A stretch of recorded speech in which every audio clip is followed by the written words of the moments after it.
Let me just say hi, everybody. Mary Long here, Plein Air Painter Chicago. Here's a critique tonight with Maggie Cappetini, who did our demo on Sunday. And Maggie, I'm going to let you share, but what I want to do is just show you that Maggie did started off her painting with their demo on Sunday with using these pigment sticks. And I just wanted to show you guys that Blick has sample colors of the pigment sticks available right now.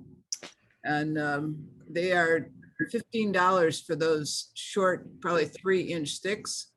One of the sticks behind it is about, well, depending on what series, what's inside the tube, most of them cost what one of those is what these 3 are. So anyway, I just thought I'd point that out to you if you're thinking about those.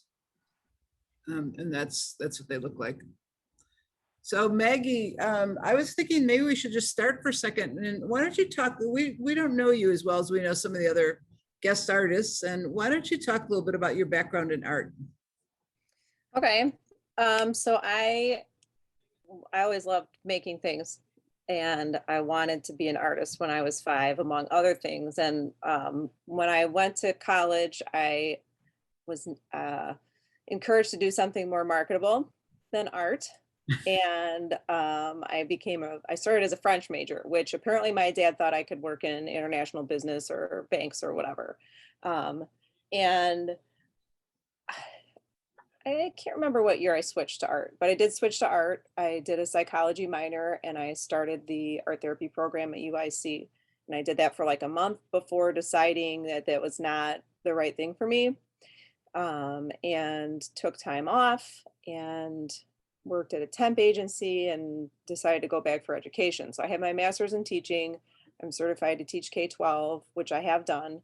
I've taught adults, but I didn't actually start being a painter until 2011. I took a landscape painting class with Jim Swanson. So anybody knows Jim Swanson, he's a really talented landscape painter. I think he's near LaGrange somewhere. So I took a couple of his classes and it just really clicked for me. I always liked painting, but I didn't have like a vision or something that I regularly wanted to explore with paint. But working with him and his approach to painting really clicked with me. And so I started there. I took a plein air class with Jackie France in 2012, and I've been painting outside ever since. Did figures with Clayton at Palette and Chisel for like a workshop weekend. Just kind of trying to take workshops here and there. I talked at the demo about how I did color study with Camille Perslotic last summer. Yeah. How did you get into the use of palette knives? I forgot to bring my paintbrushes on a trip to Michigan was the main thing that happened. And the resulting, was either paint with knives or don't paint. So I painted with the knives and, I kind of experimented. I do a lot of reading of what other artists do or, theory or whatever different kind of things to inspire me or like set a track. And I don't even know who the artist was now, but this was like when I had first started painting within the first couple years, someone said, try painting with knives for a month or 2 months or 3 months or whatever. And so after the Michigan trip, I kind of did that. And then I would go back to the brushes because it seemed like some things would be too hard to do with a knife, but my husband would be like, I really like your knife paintings. You should do more of those. And so I would, and just kind of got over that. Well, not got over it, but worked through how to be able to do what I wanted to do with a knife instead of a brush. And I'm not like, the brush just becomes a mess for me. I figured out a way now. I know how now to use it and to incorporate it in my knife painting successfully, but I would just get too fussy or too messy or too muddy. And I was finding myself more frustrated doing brush work than knife work. And so I did more knife work, partly because of that too.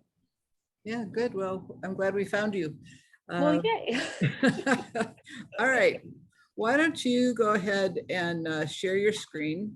Alrighty. And So we can start. And I sorted it by most recent. So I think Cynthia was the first one to have a painting posted here.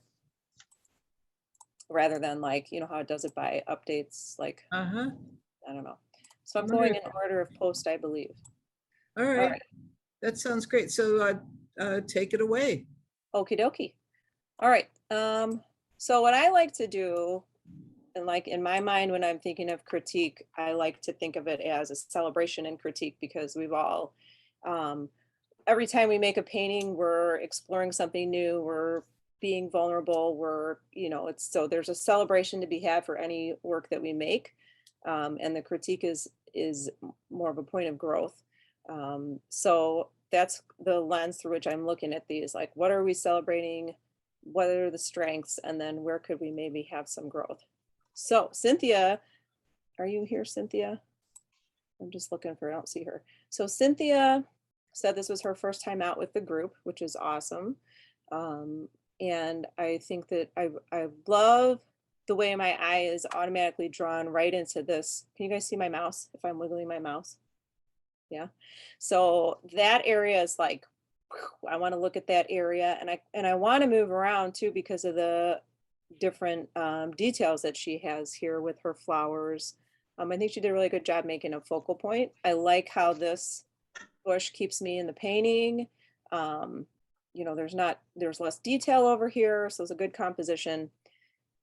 Suggestions would be looking at maybe knocking this down a little bit here, this maybe making it a little cooler or a little darker to again do what this bush does, kind of keep your focus back over here. And then the only other thing that I really thought was maybe something with this foreground wall. I know, you know, that area was probably more in shadow. And so there's definitely a good contrast between the part of the wall in light and the part that's in shadow, but thinking more of like the top of the wall versus the side of the wall. And I like the way she has brush strokes here that differ in direction, and that's good. I would like to see more, maybe like a difference in temperature or value there to give it even more dimension. I'm open to comments or questions if anybody has any while I'm going through these. And I'm trying to arrange my screen a little bit here so I can see people and works. All right.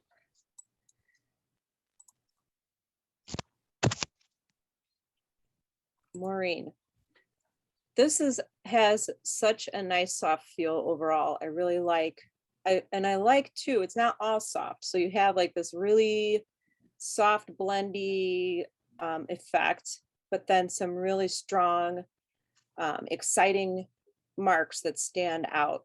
And I like that. I like that you know, you fade in the detail here, keeping the focus on the main part of the building. I think that's sometimes is hard to like let that go. And for me, even personally, like to not include everything you see. So that's really nice. This is really nice up here. I love that the raw canvas is showing at the top. I think for suggestions, for me, I see eyes and faces everywhere. If you follow me on Facebook, I posted a painting I did at the beach, and there were lips in the sky. It was just the sky, but I could see the lips, and I can't unsee it. And so for me, this looks the sharpness and the value of those two dots really caught my attention and hold it there. And in my mind, it is like eyes. And so I want to look at it because you know, when we see eyes, it draws us in. It's human nature. So I would de-emphasize those. I like the fact that it helps to draw our attention to the main area, but it's a little too much attention. And if you do knock those back, be careful of that may stand out a little more than it does right now. And then the only other thing is I really love some of this is really soft up here, and I would like to see that carried through some of the other areas, just soften up those edges to kind of have that wispy. I just love the feeling of the air overall in the painting, and that to make those soft as well would help carry it throughout.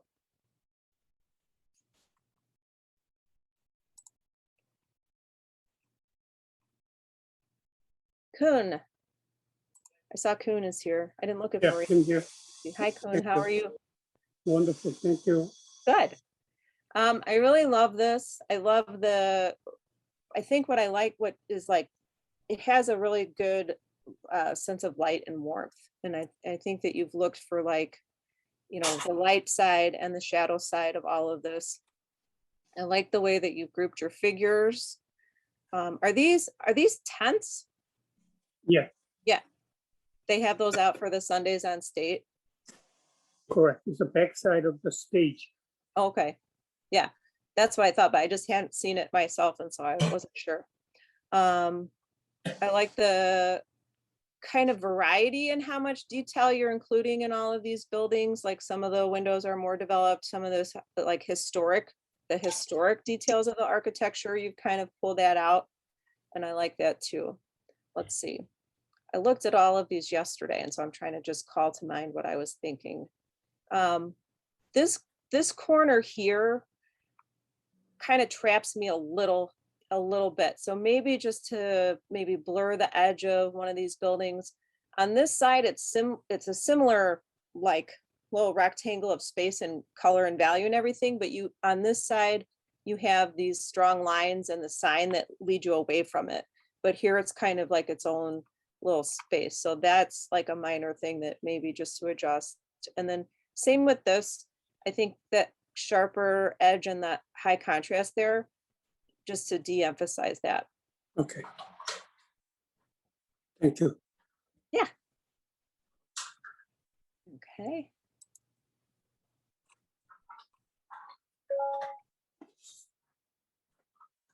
Ishan, or how do you say this person's name? Is that correct? Anybody know? Yeah, Deshaun. Ishan, thank you.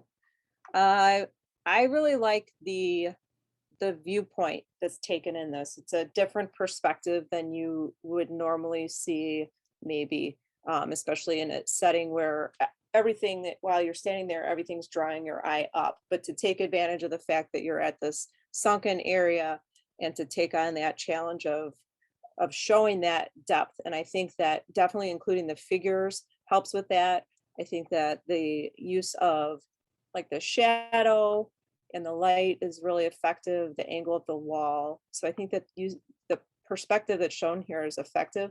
I would maybe carry over some of this coolness into here, or because there is a value shift here, and this, I like that this is the lightest part in here. So I wouldn't take it too far into cool, but maybe just if you have a little bit of cool there, you have a little bit of a more of an L, you know, and your eyes drawn in here. I really like the way that these marks are laid in for the, I mean, I guess that's the architecture of the building. And I like that it's not perfectly done. It's not fussy, but it clearly, you know, I can see what it is. I can feel the sense of glass and reflection. So it's very successful. The only other thing is to perhaps, you know, the fountain wasn't on, but there was some water in it. And I don't know, I wasn't standing here looking down there, but is there a way to give more of a sense of reflection or wetness or something along those lines? And again, that would be, you know, what did you observe, or did you take a photo? Like, how can you do that convincingly? I wouldn't do it if you can't do it in a way that goes along with the overall feeling of the painting.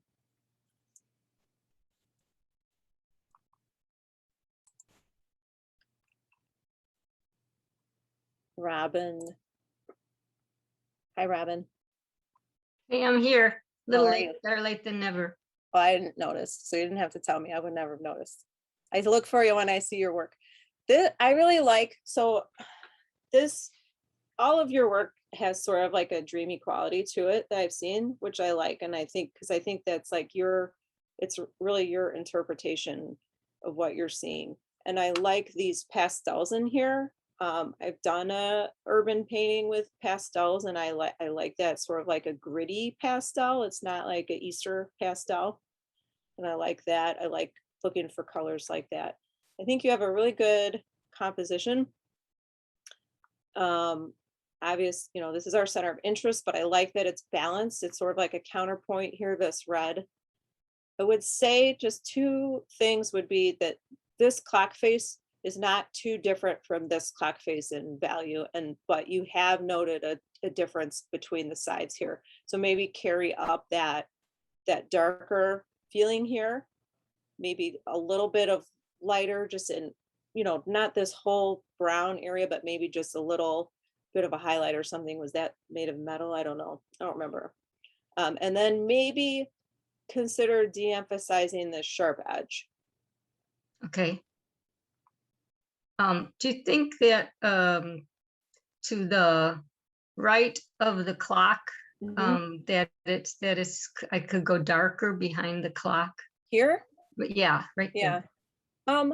I think you could, but I don't, right now, this is like a lost edge, and I like that. And I think if you went darker, that would be more, I mean, I like how it looks right now. Okay. I mean, one thing that you can do if you're anybody is considering something like that, should I like change the value? Should I, what, and you don't want to commit to it. You don't feel strongly enough to like jump in there and change your painting and then regret that you changed it, right? Because you have some really interesting marks here that would be hard to recreate.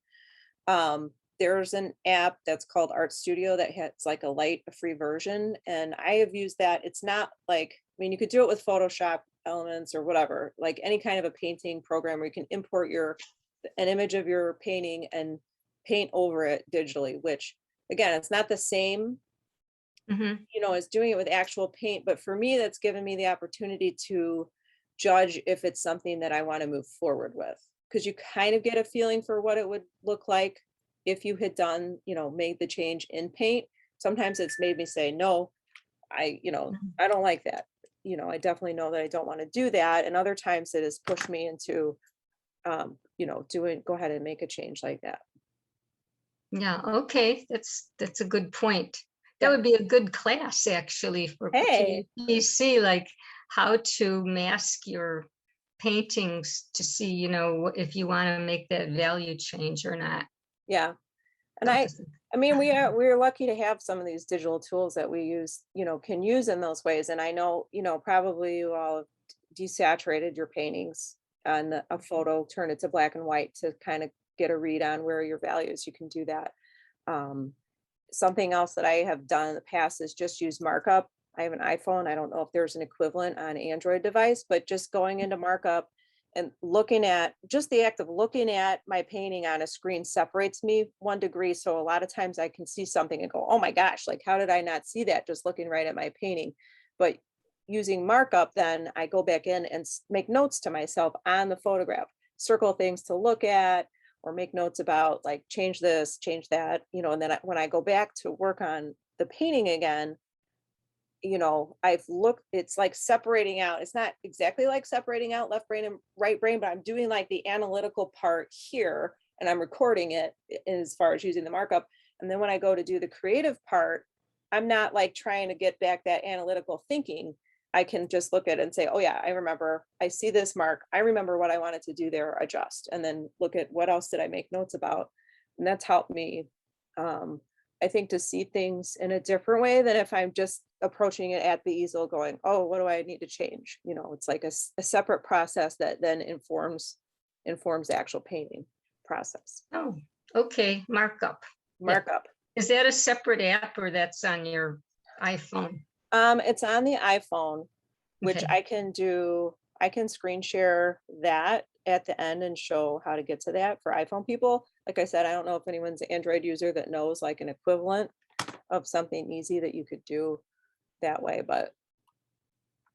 Oh, okay. Yeah, that would be good. Okay. Thanks. You're welcome. All right. It was a hot day, Robin, hot day at the Exelon Plaza. I was melting by the end. Virginia, I see you're, Hi. how are you? Good, thanks. The sky is thanks to you from your talking about put red in the sky. Oh, yeah. I was listening to that and I really like Yeah. that. So I started Yeah. doing. Awesome. That's great. I like to hear feedback like that. But before I talk about your painting, you had a question about whether or not to include the horse and the trainer. Yeah, I really loved them. There's another photo. I didn't want to, I'm only supposed to put one photo in. So there's another photo where the spray is just catching the light. And I tend to put too much in my paintings. So that was my question. Like, should I just do another one or? Yeah. I like that you're self-reflecting like that. It can be hard to look at ourselves and say, you know, this is what I want to work on, right? Like maybe do I put this in or not? And knowing that sometimes maybe you have too much. I think this is beautiful. And if it was my painting, well, I don't know if it was my painting, what I would do, but looking at it as your painting and that question that you've asked, I would not put the horse in this because I think that you have really, this is such a strong painting as it is, that for me, I would say, if you want to capture this relationship between the trainer and the horse, because it's really what you're looking at is a relationship, all of this over here is extra info, where they are, you know, the type, you know, how big is this land, etc. But what really you would want to focus on, I would crop it tighter to tell that story, or Okay. or Yeah, differently. that's so helpful. Yeah, I always make too much information. So Yeah. I'm glad I didn't put the horse in that other one because I do like what's happening with it. Yeah, I would even crop it more like this upper right hand corner where you have this maybe happening in the lower left, and then this is more of the story, but it's back. It's not the focus. Right. Whoops, now we got to zoom out. So speaking about this work in particular, I really like how you sort of have this triangular composition, right, coming in here. The light on the shed is really nice. The pools down here in your grass, and your skies, just a really nice light and feeling to the whole thing. Just a couple of notes to, and this one I didn't even notice yesterday, but looking at this, maybe just to gradually cool this down or gradually reduce the temperature as you get to the edge, or not the value Okay. here, just to kind of, again, not have that pull out of the painting. And then this to me is very geometric, that top of the tree. You see the one I'm pointing at with the mouse? Which Here. one? Oh, yeah. Oh, it's Yeah. just a little arrowhead. Okay. Yeah, I mean, because you have such, I mean, there is an angularity to it overall, but it's organic. But then you get this one that's almost seems like it's very triangular, and so I would just make it less triangular. Put a little couple skies cuts in there or something. Great. And then I'm nodding my head. These two here just popped out at me as well, to maybe less value, lower value here. You have, and these other ones, they're not speaking out to me as loudly, but those two are a little more loud. Do you see Great. here? Yeah. Yes. Okay. Okay. Yeah. Thank you very much. It really helps. Oh, I see there's chatting going on. Am I supposed to be? Okay. Just have to make sure I'm looking at everything I need to look at. Barbara, I think I saw Barbara. Hi, Barbara. I see you. You're muted though. Thanks for letting me know. Yeah, I've sat there talking. I taught first through sixth graders on Zoom from October until April last school year. And you're muted, Miss Cappetini. Like, I can tell you how many times that happened. I really like the strength and power of the buildings in your painting. This painting reminds me of, I had to do a Google search and to like find out what it was calling to mind from art history, but it's the Works Progress Administration era urban paintings. Like you're like calling that to mind with the style of painting and the way that you're doing the buildings themselves. So I really like that. It's like just captures my attention. I like the way you handle the pattern and the colors on this building. I like what's going on over here. I don't know, I wouldn't change this sort of abstract quality to your background. You had mentioned maybe putting in some more details in like windows and stuff. Yeah, I was thinking more to the brown building to the right, because it's really not so much that it wouldn't that it would detract from the center there, Right. but it's such a nice, it was a really neat building. Mhm. And it's like two different values actually when you look at it. The upper has a different sort of building. And then as you go down, the buildings are a little different. So I really thought I would just suggest those. Yeah, yeah, I think that would be good. I don't think that as it is in a more of an abstract sense, like I feel like it's successful as it is, but I think too, you know, maybe it would be stronger if you added something on there like you're thinking. So I like that thought process. And then I just put the sign of the Italian Village in just so that I knew where it was. But I know that that has to be a little brighter. I mean, it has to stand out a little bit more.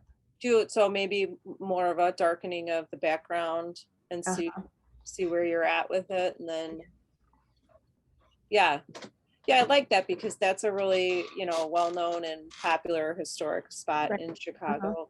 Yeah. So yeah, to have that in there, I was kind of thinking, and I didn't really arrive at a conclusion in my own mind about. I love the way that you've done your trees, and that, you know, Chicago has such, for our city, we have such a lot of trees and beautiful gardens throughout the loop, and so I like that those are in there. I was wondering if maybe somehow, because this is all very warm, even your sky leans warm, and that's not like just an observation, and then you have the cools of the greens down here. So I wondered if you have a little bit of purple in some of the buildings, and maybe I would like to see more of that. And then also, you know, maybe a purpley green in some of the shadowy areas to kind of bring those two areas together. Okay. All right. I see. Just an idea. Maybe you could play around with it on the app or markup. Yeah. When you show us, that would be good. Yeah. I'll have to see if I have the art studio on my phone. I think that I can call in with my phone. I don't know if Mary would have to give me special powers to be able to share my phone screen, but I did do that in my teaching before, so you know it's possible. Thanks. You're welcome. Elena, did I say that correctly? I see you're here. You would have to have a second account without Okay. it going. So I wonder, Hello, I'm here. Hello. did I say your name right? Yes, Elena. I'm Elena. Elena, nice to meet you. Nice to meet you also. I looking at this, first of all, I love hydrangeas, and I like to paint hydrangeas myself, but I've never painted my pink hydrangeas. So now you've got me inspired to try it out. I really like the way that you have painted your foliage, that the way that you're incorporating the lines and the shapes together, and it has a mass feeling to it, but also I can see individual leaves. And same with your flowers. I like that this background like gives a clear sense of place, and it gives an urban feeling, but it's also not too important in the painting. My suggestion is, and this is another one where I don't have a firm idea in my mind either, but right now, when I look at this, I see the flowers, but then it's like this area up here is competing with the warm yellows in the leaves at the top, kind of to draw attention. And then the beautiful flowers also are drawing attention. And I know, thinking about this, like looking at my plants in my yard, those pink hydrangeas drop, right? And so you would have brighter foliage at the top because it's closer to the light, and you would have the brighter blooms at the bottom.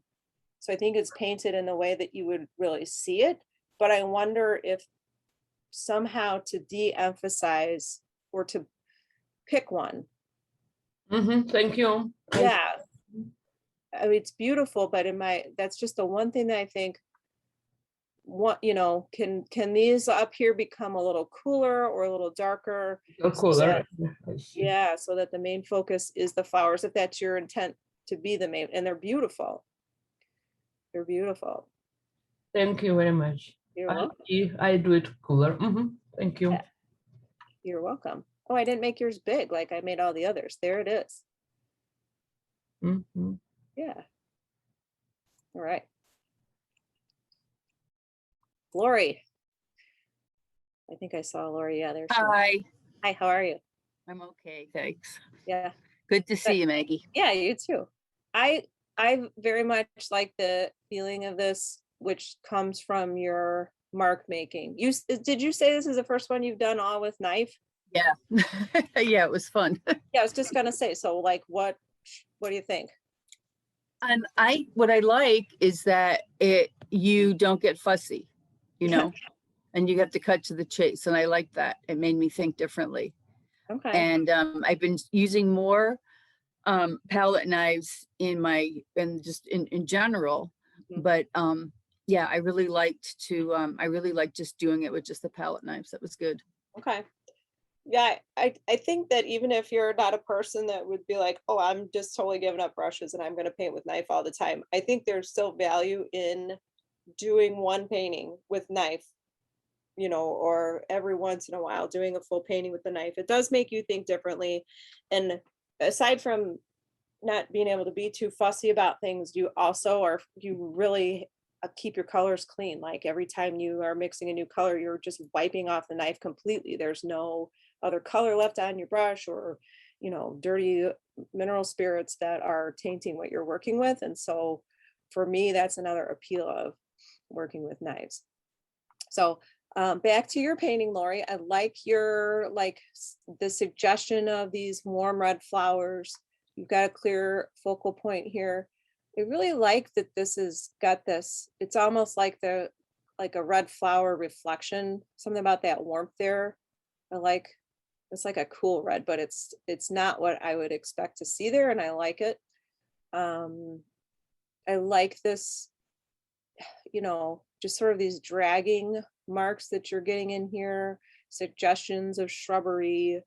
Oh, this is what I remember for yours. This bottom one here, this bottom wall, I would lower the value or whatever, make the darker.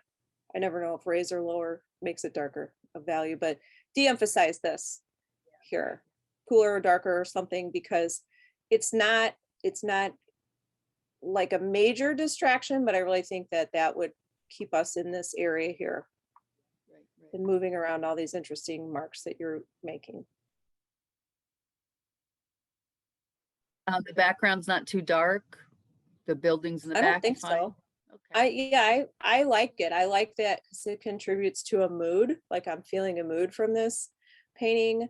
I don't really care what it was actually like for me as an artist. Like I don't really care what it was actually like. And for me that was a hard place to come around to. Like, you know, the intent is to make a successful painting, and sometimes that doesn't mean making it look like how it looked. You know, like if you're departing right. from what you were seeing in order to make a successful painting, then who cares, is my opinion.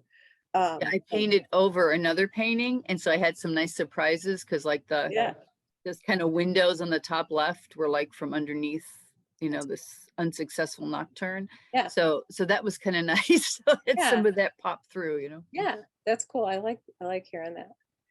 Yeah, I think it's looks really great, and just that one area maybe de-emphasize a little and see what it looks like. Thank you. You're welcome. Alrighty. Robin, you posted yours twice, right? This is the same. I think we already same painting, right? I don't want to. I thought I would to see if you liked it better the second time. No, that was a mistake. Thank you.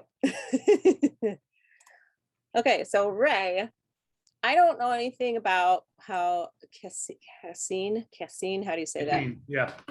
I don't know anything about how it handles or how it works. It handles close to oil. Yeah. It's kind of like gouache too. It's a precursor to acrylic, is what history says. Yeah, it's milk. Is it milk paint? Milk paint? Yeah, it's milk paint. Yeah. So it's actually the first paint that anybody's ever used on the planet. You know, all those cave paintings are usually milk based. Okay. Yeah. So I really like the story behind Ray's painting, which I read on his post on Facebook.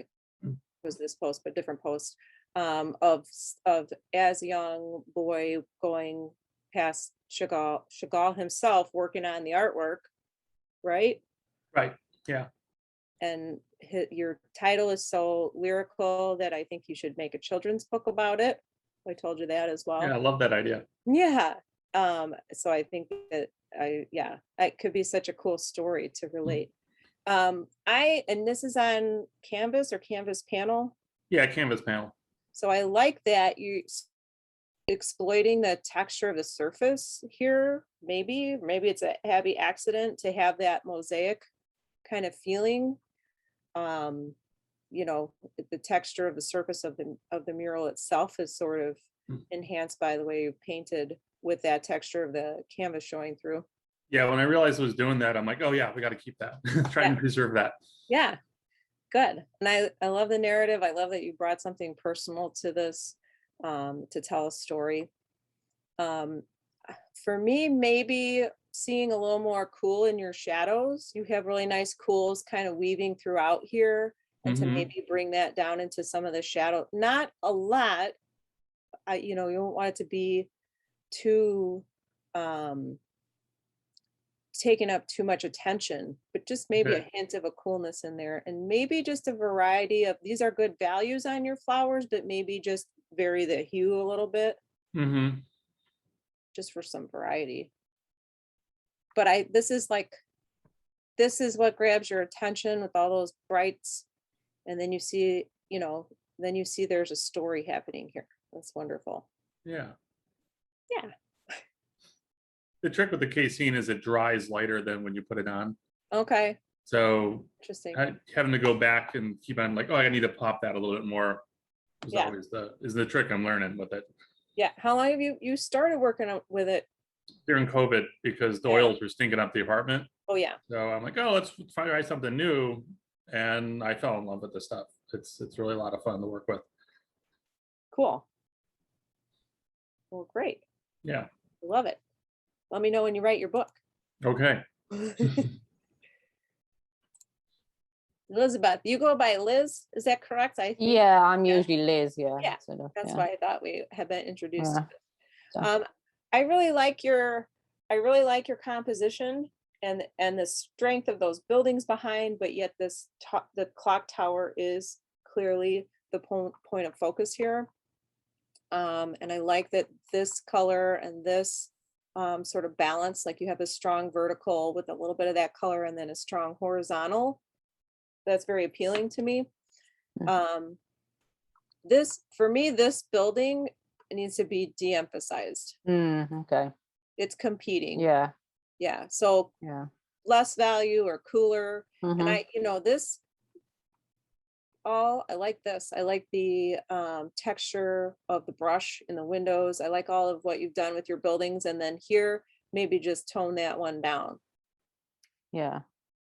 And then the other suggestion that I had, I don't know if this is a result of sometimes when you take the photo and depending on how the light is hitting your painting, some areas can look lighter, but I would love to see more richness of color in your foreground greens here. I don't know if they got a little gray or, like I said, if it's from like a angle of the light in the photograph. They do look a bit light on the painting. I think I could certainly darken them up. I think. Yeah, I like because those like here, this is beautiful. You have like the really rich greens. They're closer to us. We get more of that sense of saturation of color, and I like the way that you've brought in some of that shadow there. So maybe, kind of carrying some of that feeling over here, maybe not trying to exactly replicate it, but that same feeling. Yeah, because they were more in the shadow on the on the left sort of side, and it's in the sunlight on the other ones. So yeah, so okay. They should really be darker, sort of. Yeah. Yeah. Okay. I like your overall feeling of, it's like I said, a very strong, powerful painting. And I like that there's not a lot of color. I like that when you were looking at this, as far as your reds here, were all of these shadow, or some shadow, some light? I think some were the ones in the back were in the light, and I think the ones in the front were more in the shadow. Yeah. I mean, the light was changing, so I was trying Yes. to stick with one moment in time. Yeah, and it's keep that, challenging, so right? it was tricky. It can be, yeah, for sure. So just maybe like same thing as what just a little variety here, Mhm, like yeah, a okay. difference, right? Like Yeah. these are closer, these are farther away. So how can you convey the difference with Yeah. paint? Yeah. Yeah. Really good. Thank you. You're welcome. Linda.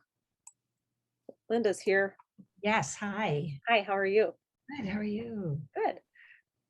So value study. Tell me about like the intent behind it. Are you going to carry it forward as a painting, or do you like to do a lot of value studies? Where are you coming from on it? I feel the need to do a lot of value studies. When I start working in color, I realize, oh, I better go back and Mhm. try and get a better sense of value and composition. I get lost in the color. So yep, color can do that to you. So will you go back and add color on top of this? Probably not. Just meant to be a little study. Okay, just curious. This is all just my curiosity Oh, sure. about process. Everybody's process is different. So I really like, you have a clear entry and my eye goes right around into this area here. And interestingly, when I was looking at this and thinking about it, my first thought was, ooh, I wonder what color she would put back there to like hold my attention. Sorry, Like it, that's a point. well, just, like you have No. such an opportunity to do like, could be like a really cool, like pale purple on water, or, I don't know. So that was like where my brain went with that. And I like this wispy feeling in here, which is just maybe an effect of the way that you create your underpainting, but I think it would be cool. And back here, same sort of like a watery, whispery, like if that could be preserved into a color stage, that could be cool. As far as some suggestions, just this lighter area to the left there, that would, to bring that down in value. So it's not pulling my eye out. And same, again, it's a study, like maybe just didn't carry it over to the edges. But if you were going to take it forward, I would keep those. I would de-emphasize that, make it a darker, not darker than, just even in tone with what's already there to not draw the eye away.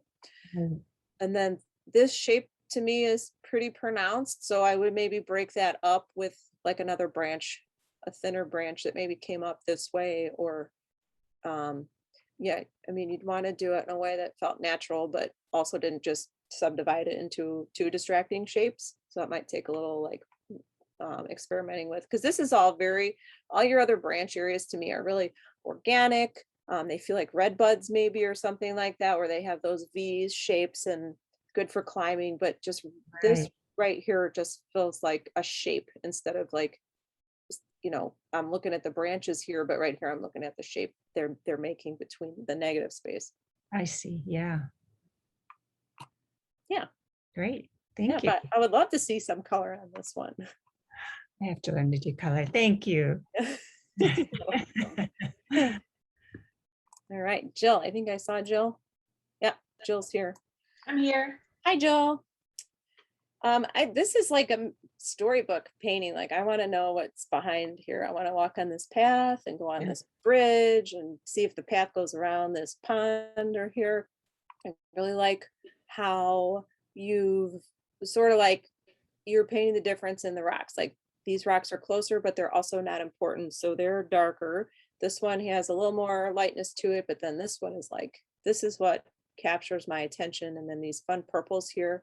I would maybe punch up the purples a little bit, even, when you got complementary colors here, would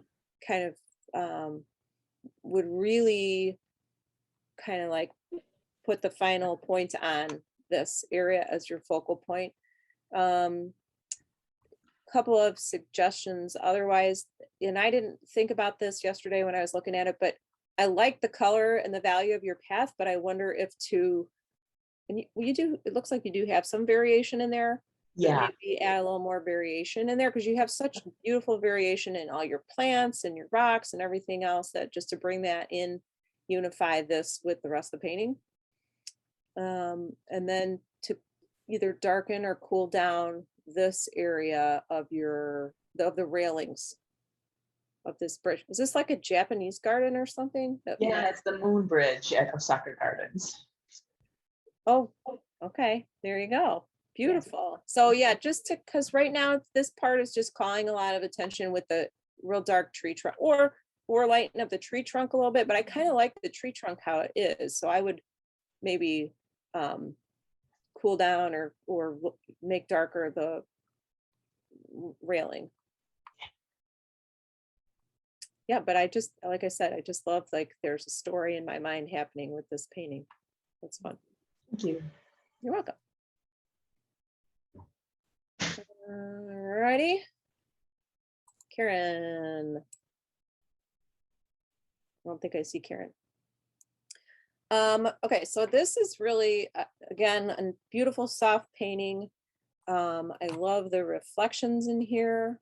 I like this purple. That is fun, and it serves a purpose too. It's fun and serves a purpose of giving that sense of light and shadow on this tree and sort of that mysterious depths of the forest.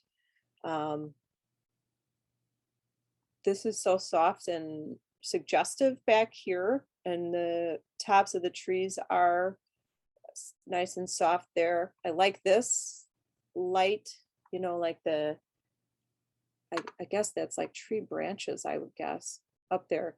The one suggestion that I have is this area here, which, so when I look at this, I think that this is the closest land. There's maybe another like step back in here and a third step back, and then the farthest away. And I can clearly see the farthest away. I can clearly see the closest, but if there's 2 or 3 steps in there, I'm not sure. And this step here is sort of blending into these beautiful tree branches here that I think are the focal point. So I would give some coolness back in here to bring these beautiful branches forward and clarify which depth this part of the foliage is, just to give a little bit more clarity. I don't think you need to be like really like very clear. I think this, I like that it's mysterious and a little more abstract, but just when I look at it, I love this, but I want it to sing more, and I'm not sure where this is. So that's just the only reason that I say to maybe make some small adjustments in that area. I love this. I'd like to look at this up close, these marks down here where you've got the purple and then it's sort of dragged over, even almost like a little bit orange in there, and then the green, just really beautiful.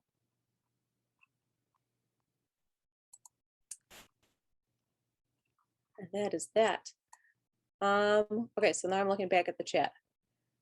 If there's any. So with the markup on the iPhone, Robin tried it. OMG, it's a whole new world. And Yeah, it's great. Thank you. yeah, absolutely. So I'll see. I think I should be able to figure out how to, because I think let me do a little tinkering here, but Kuhn, you're welcome. Elena, you're welcome. Lori, you're welcome. Thank you for the comments. I'm going to stop my share for just a second and see. This is something that I've monkeyed around with. So if you be patient, I may be able to make this happen in an easy way. Let me see what advanced computer audio video. Oh, I guess so. No, that's not right. All right, hang on, guys. I'm talking to myself. I don't know if I'm going to be able to do this. Hang on. My photos. What are you trying to do, Maggie? Share about markup. Oh, I didn't want to share yet. Hang on. Virginia and Liz and Barbara, you're welcome. I'm trying to open my iPhotos because I'm on a Mac, and so I should be able to show markup on the iPhotos, but this Mac desktop is like insanely slow. I don't know why. It's not that old. All right, I'm gonna minimize that. I'll minimize you guys for a second. Hello. While you're talking to yourself, let me just suggest to everybody that The show at the Botanic Garden is excellent with Philip Juris. And after seeing it, I contacted him, and I hope you all saw that on August 10th, we will have him here as a just to chat with us. So you'll be able to see a video that is about the show, and then come on to the to chat with him, and we can all ask him questions or whatever about his process, and just seeing all his beautiful work with conservationists and others painting prairies. That looks so cool. I saw you just sent out an email about that Mhm. today or yesterday, right? Yesterday. And I think that is such a neat opportunity. Oh, look. Okay, here. So I wonder what, okay, I have an idea. You may have to reshare again. Share. Yeah, I will. Mhm. Oh, I'm just trying to think through my process here real quick. Okay, I can do, so I can show the steps on using the preview app, which would be the same similar steps on your phone. My photos are still loading. Let's just see real quick. Karen, you're welcome. Robin, thank you. Okay, so if I share this, so here's my painting from Sunday. I did not take the picture in the best spot, but this is the markup symbol. You see it's like a circle with a pen in it. So when you're on iPhotos on the Mac there, and you go into edit, there's the little circle with three dots in the top right corner. And if you tap that, it will say options, and then you'll have that markup menu, and you can use, so let's see, markup. It looks a little different on the iPhone. It's actually more clear as to what all the different things do. But on the iPhone, you've got, you know, a highlighter, a marker, a pencil, an eraser, and stuff like that. So basically, what does this do? Change my color to something. I always use a color I can see, and like, here's something. Oops, it doesn't work this way. Why can't I draw? Hang on, guys. Yeah, I don't know. On the iPhone, you can draw. This says it makes me think I should be able to draw, but I can't. Darn, I'll use the circle. Oh, now I can draw. Delete. All right. Let's see. So now I have a pen. That is calling too much attention. What else would I, so just looking around my painting, these I want to soften. And actually I did do that already on my painting. Just looking through, I don't like these scratch marks. I'm in one brain looking at my artwork, making marks on it. You probably want to make a copy of your photo if that's the only photo you have of your before version of your painting, because I like to have one that I didn't, what did it look like before? I make a copy of it, and that's the one I do markup on, so that I like to look at my before and after sometimes to kind of see, how were those changes effective? Did I miss anything?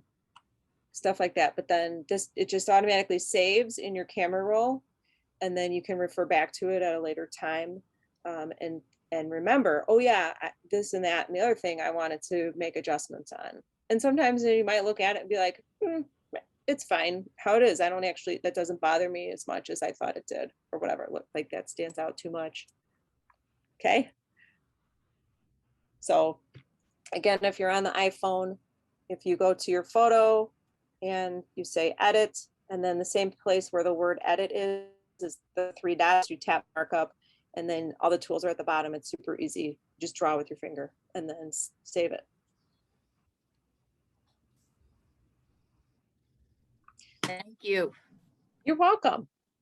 Thank you. That'll be fun to play with, I think. It is kind of fun. And I really find too that, sometimes it's really hard to always be painting.